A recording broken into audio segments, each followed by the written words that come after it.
বিয়ের সবথেকে সময় সাপেক্ষ ব্যাপার মনে হয় এটাই, বিয়ের জন্য তৈরি হওয়া। যেমনটা বলেছিলাম, ও আসার আগেই যেহেতু আমি চলে এসেছিলাম, তাই ওর আগেই আমি তৈরি হয়ে গিয়েছি এবং প্রথমবার আমি এরকম সাবেকি সাজলাম।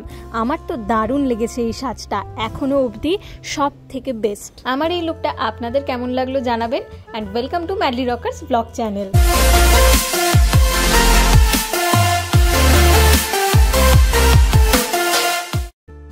এই হলো সেই ফুল, হাওড়া থেকে আনা। গতকাল আনা হয়েছে, কিন্তু সত্যি একই রকম রয়েছে, খুব একটা কিছু হেরফের হয়নি। তাই পয়সা বাঁচাতে চাইলে অবশ্যই আপনারাও দূরে থাকলে আগে থেকেই ফুল কিনে রাখতে পারেন হাওড়া থেকে। দিদির হাত প্রচণ্ড ভালো, 1 ঘন্টার মধ্যে কিন্তু মেকআপ কমপ্লিট হয়ে যায়। ওরও রিকোয়ারমেন্ট ছিল একদম সিম্পল সাজ, আর কলকাটা আমরা দিদির উপরেই ছেড়ে দিয়েছিলাম। ও শুধু বলে দিয়েছিল যে একটু যেন ফুল ফুল হয়, একদম সিম্পল বা ডট ডট যেন না হয়। আপনারাও যদি বুক করতে চান আপনাদের বিয়ের সাজের জন্য বা যে কোনো পার্টি মেকআপের জন্য, ডেসক্রিপশন বক্সে আমি ফেসবুক লিঙ্ক দিয়ে রেখেছি, আপনারা চাইলে কন্ট্যাক্ট করতে পারেন। আমাদের অনেকটা দেরি হয়ে গেছিল, প্রায় 7:30 মতো বেজে গিয়েছিল, কিন্তু আমি খুব জোর করি যে এরকম একটা শট যেন থাকে। কাকিমাকেও আগে থেকে বলা ছিল, তাই কাকিমাও এই শটটা দেওয়ার আগে অবধি ঘর থেকে বেরোয়নি, কারণ যেহেতু লোকজন আসতে শুরু করেছে, তাই একবার ঘর থেকে বেরিয়ে গেলে পরে খুব মুশকিল। যা হয় সবাই ডাকাডাকি শুরু করে দিয়েছিল এবং তাই জন্য সাজার সময়ের খুব বেশি পোর্ট্রেট ওর তোলা হয়নি। তারপরে যখন ও বাইরে আসে, অনেক লোক এসে গেছে, ব্যাঙ্কোয়েটের নিচটা পুরো ভরে গিয়েছিল। খুব স্বাভাবিকভাবেই সবাই বউকে খুঁজছে। বিয়েতে বসার আগে ওর কিছু পোর্ট্রেট আমাকে তোলাতেই হতো, তাই রীতিমতন ঠাকুর দেখার মতো লাইন ম্যানেজ করে আমি ওর পোর্ট্রেট তুলেছি এবং যারা ওর সাথে দেখা করতে এসেছিল তাদেরকে বলেছি একটু দাঁড়ান, একবার ওর একটা ছবি তোলা হয়ে যাক, 5 মিনিট দাঁড়ান, তারপরে আপনারা আবার ছবি তুলবেন। এইভাবে গেস্টদের সাথেও ছবি তুলিয়েছি, কারণ সেইটাও দরকারি কারা কারা এসেছিল, এবং ওরও সিঙ্গেল সিঙ্গেল ছবি তুলেছি, কারণ সিঙ্গেল ছবি তোলার জন্যই এত সাজগোজ। তো এই ম্যানেজমেন্ট করতে করতে ওর সাথে আমার আর কোনো ছবি তোলা হয়নি ক্যামেরায়। এবং তারপরে ছেলের বাড়ির লোকজন আসে আশীর্বাদ করতে। যখন আশীর্বাদ হচ্ছে সেই ফাঁকে আমি নিচে গিয়ে কি স্টার্টার বসেছে সেই সব দেখে একটু খেয়ে আসি। স্টার্টারেও রয়েছে প্রচুর জিনিস, বেবিকর্ন, ফুচকা, চিকেন, পনির, কিছুই বাদ নেই, সবগুলোই একটু একটু করে নিলাম। আর ওদিকে আমার বান্ধবীর জন্য একটু জল নিয়ে গেলাম। আসলে এই জলখাবার ভিডিওটা করেছিলাম একটা রিলের জন্য, আপনারা কি সেই রিলটা দেখেছেন? না দেখে থাকলে অবশ্যই দেখে নেবেন। আর এখানে খুব সুন্দর করে মামনি গয়নার অ্যাড দিচ্ছে, আর অঙ্কিতাদি রীতিমতো ফাঁক ফোকর খুঁজছে যে কোথা দিয়ে ওর একটু ভিডিও ক্লিপস নেবে। বর যখন এসেছে আমার নিচে যাওয়া হয়নি। সত্যি বলতে নিচে যে ডেকোরেশনটা কেমন হয়েছে, এত কষ্ট করে ঠিক করেছি, আয়োজন করেছি, এত কষ্ট করে পোস্টার বানিয়েছি, সেসব কিছুই দেখতে পারিনি। এটা কিন্তু ওদের, তাহলে আর একটা মালা নিয়ে এসো। হ্যাঁ অবশ্যই।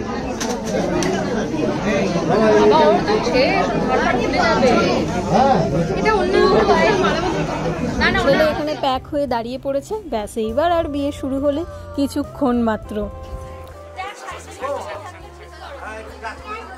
দেখি কাকু একটু দেখি। হ্যাঁ কি দিচ্ছে ওর ছোট্ট একটা উপকার।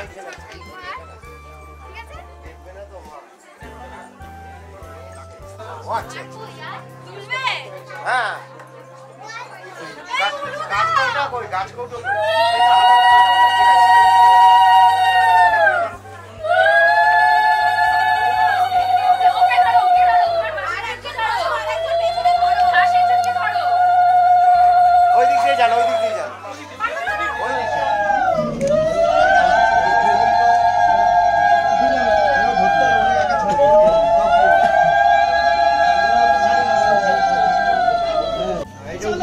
কই দেখি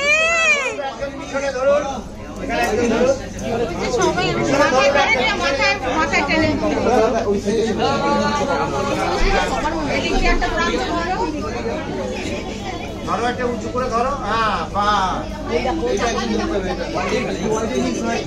ফটো উঁচু করে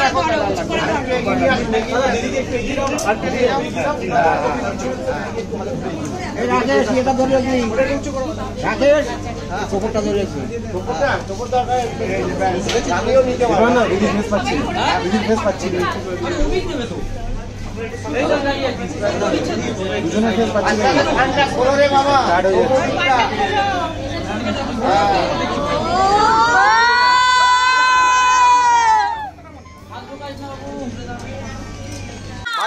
সামনে থেকে পড়ে লেগে যাবে সব।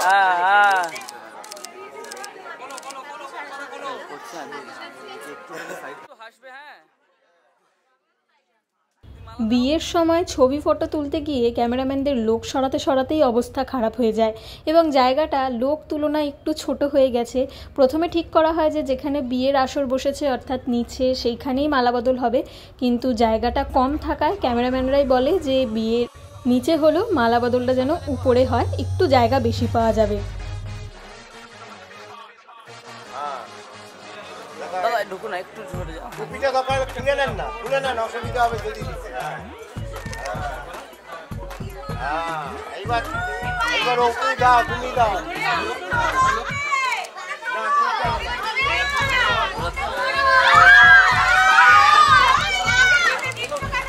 এই জায়গার মাপঝোপ করেই বিয়ের মণ্ডপ স্টার্টার সব উপরে হবে না নিচে হবে, মেয়ের বসার জায়গা কোথায় হবে, সব কিছু এক সপ্তাহ আগে অবধিও গুছিয়ে উঠতে পারছিলাম না। কতবার যে ডেকোরেটার্সকে ফোন করে বদলানো হয়েছে।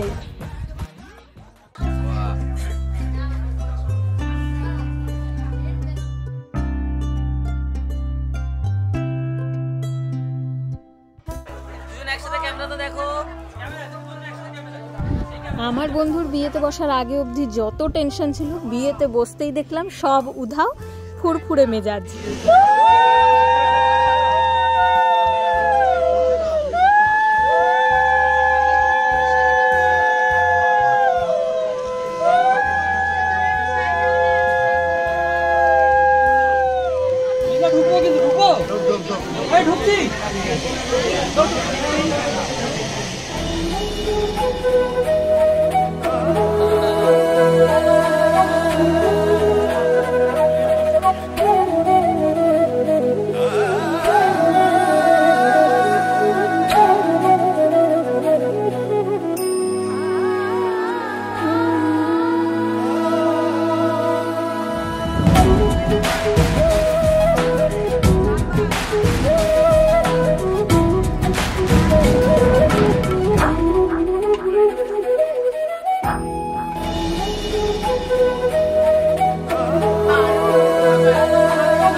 হয়ে গেল বিয়ে। আমার বন্ধু এখন সীমন্তিনী। এতদিন ধরে যে যুদ্ধ চলছিল তার অবসান হলো অবশেষে। রাত 1টা বেজে গেছে, এখন বাইরের কোনো লোক নেই, গিফট প্যাক করা চলছে আর ডেকোরেটার্সও অর্ধেক জিনিসপত্র খুলে নিয়ে চলে গেছে। এখানে আমরা গাঁটরি করে গিফট পাচ্ছি আর ওখানে বড় মেমোরিজ অ্যান্ড মোমেন্টসকে রিভিউ দিচ্ছে। অনেকটাই রাত হয়ে গেছে, তাই জন্য ওদের কাপল শ্যুট করানোর জন্য বাড়ির লোকদের একটু মানাতে হয়েছে যে একটু সময় দাও, ওদের দুটো ছবি উঠে যাক, কারণ এই রকম সাজ এই মুহূর্ত আর জীবনে কখনো ফিরে আসবে না। কেমন লাগছে আমার বন্ধুকে কমেন্ট করে অবশ্যই জানাবেন। আজকের দিনটা হয়তো আমি সেইভাবে ফটোগ্রাফি বা ভিডিওগ্রাফির জন্য এফর্টটা দিতে পারি নিজের তরফ থেকে, বা তোমরা সেই পজিটিভলি এফর্টটা দিয়ে গেছো যাতে কোনো রকমভাবে কোনো রকম কমতি না থাকে, এইটুকুই বলার আর কি। আরো 2 দিন বাকি আছে, আশা করি 2 দিন তোমাদের সাথে আরো বেশি কোঅপারেশন। অবশেষে নিচে নেমে যখন বাইরে এলাম দেখলাম প্যান্ডেল খুলে নিয়েছে এবং আমরা যে পোস্টারটা বানিয়েছিলাম সেটা পর্যন্ত খুলে নিয়েছে। খুব আফসোস হলো যে এত কষ্ট করলাম কিন্তু পোস্টারটা দেখতে পেলাম না, এখানে অন্য একটা পোস্টার লেগে গেছে। টিম মেমোরিজ অ্যান্ড মোমেন্টসের আমার সব থেকে বেশি যেটা ভালো লেগেছে এই যে আমরা গাড়িতে উঠছি, আমাদের সাথেই কিন্তু মেমোরিজ অ্যান্ড মোমেন্টসের সবাই হলরুম ছেড়েছে, তার আগে কেউ চলে যায়নি। এতটা ডেডিকেশন আমি কোনো ভিডিওগ্রাফার সিনেমাটোগ্রাফারের দেখিনি। যাই হোক, ওরা গাড়িতে উঠলো এবং আমরাও টোটোতে উঠলাম। ওদের আগে পৌঁছতে হবে কারণ এইবার আমাদেরকে গেট আটকাতে হবে পয়সা চাওয়ার জন্য। 5,000 টাকা 5,000 টাকার এটিএম কার্ডটা দেবে কি? ওই 5000 মানে 5900 আমি দেখেছি 5935 বাকি টাকাটা 59,000 নয় তো দেখে তো ভালো করে 99 টাকা করে দিচ্ছি কত করবে 5990 হবে না তাহলে কালকে বিকেল পর্যন্ত আর তাড়াতাড়ি দাও ঘুম পাচ্ছে দাও এ কি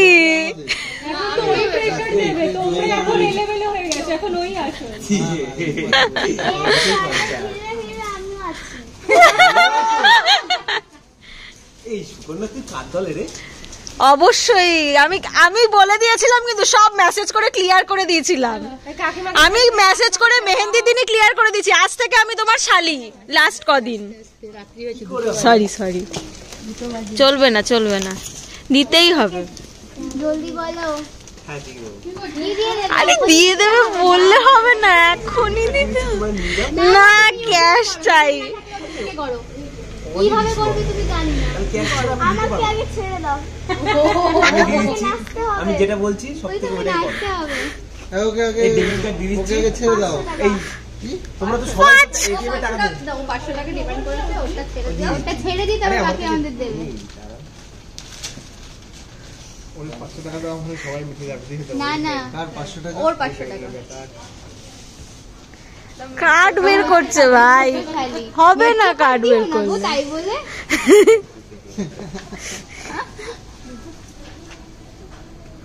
এটা কি কার্ড কি করব 5900 वाला দেখো আরে এটা বেড়ে যাবে কি তোর আমাদের যেতে যেতে কি যেতে যেতে বেড়ে যাবে তুমি এখনই বাড়ি দিয়ে দাও ডিপোজিট হয়ে যাবে। কোথা থেকে ডিপোজিট করবে সেটা আমাদের অ্যাকাউন্টে ডিপোজিট হবে আরে আমি ইউপিআই করতে পারবো না সত্যি বলছি অডিট ইস্যু হবে। ক্যাশ ক্যাশের জন্য আমি ডেবিট কার্ড দিচ্ছি ডেবিট কার্ডে তোমরা নিতে পারো। না পিন তিন ডেবিট কার্ড দিয়েছে 8653 এটিএম থেকে তুলে নেবে সবাই কে যাবে এখন সাথে চলো 4 টাকা আছে না তুমি কিছু আরে ডেবিট কার্ড না তো অরিজিনাল দেওয়া হচ্ছে এটিএম কার্ড তো দিয়েছে কে যাবে সাথে চলো অরিজিনাল দেওয়া হচ্ছে চলো কে যাবে সাথে এই তো এটিএম কার্ড এই তো তুমি তো এটিএম থেকে তুলে নেবে জলদি ইউপিআই করো ঘুম কে পাচ্ছে করবো কি সবাই করে আমি তো ডেবিট কার্ড দিয়ে তুমি দিচ্ছি ওদের ডেবিট কার্ডটা রেখে দাও। সমুদ্রটা তুই কি ঘরে যেতে চাস বল তাড়াতাড়ি দিতে না হলে সারা রাত হ্যাঁ হ্যাঁ বাস তাহলে তো আরো ভালো বন্ধু হয় না ভাই তুমি ওদের প্রতি এটা হচ্ছে আমার বৌদির ভাই ভাই হ্যাঁ ভাই তো হলো হ্যাঁ তো ভাই তো বলা হচ্ছে হ্যাঁ তো পড়াশোনা করে তো পড়াশোনা করি তো আচ্ছা এই ডেবিট কার্ড দিচ্ছি ডেবিট কার্ড দিয়ে তোমরা তুলে নাও তোমাদের ইচ্ছে মতো। হবে না এরকম পৃথিবীতে কেউ অফার দেবে না ডেবিট কার্ড আমার দরকার নেই ওই 5900 টাকায় কিছু হবে না অনলাইন হবে না মানে অনলাইন দিতে পারবো না তো অডিট ইস্যু হবে তো। ক্যাশ ক্যাশ ইন হ্যান্ড হ্যাঁ ক্যাশ ইন এবারে এখন ক্যাশ এই তো আমাকে কালকে অডি 3000 টাকা সেটাই তো অনলাইন দিলে অডিট হয় এরকম কোথায় অনলাইন দিলে অডিট হয় না না আমাদের স্যালারি অ্যাকাউন্টে হয় না আমরা তো অনলাইন জিপে করি তো তুমি তোমাদের আইটির ব্যাংকিং সেক্টরে যখন কাজ করো তখন তুমি বুঝতে পারো অডিটটা কোথায়। আমার দরকার নেই জানার আরে আমি বিএফএস সেক্টরেই কাজ করি তাহলে আমার তুমি স্যালারি অ্যাকাউন্ট থেকে জানি না ব্যাংকিং সেক্টরে কাজ আরে আমি বিএফএস সেক্টরেই কাজ আমাদের করি নয় বোকা বানাতে যাই না অডিট ইস্যু হয়ে যায় না রে স্যালারি অ্যাকাউন্ট থেকে করলে অডিট ইস্যু হয়ে যায়। তুমি অন্য অ্যাকাউন্টে করো ওদের থেকে নিয়ে করো কিভাবে করবে স্যালারি না ছাড়া অন্য অ্যাকাউন্টে করো অন্য অ্যাকাউন্ট তো নেই আছে দাও দেখছি দাঁড়া মশা রক্ত খাচ্ছে রক্ত কমে যাচ্ছে কিন্তু শরীর থেকে না টাকাটা দি ওই তো আসো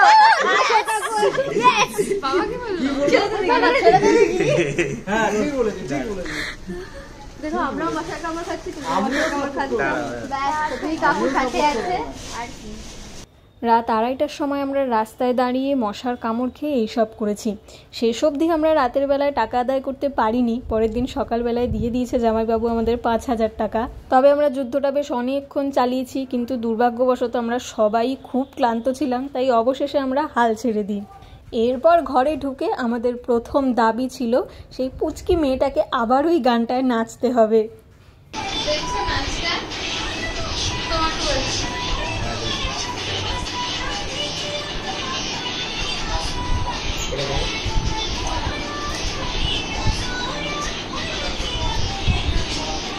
এবার দেখো দেখো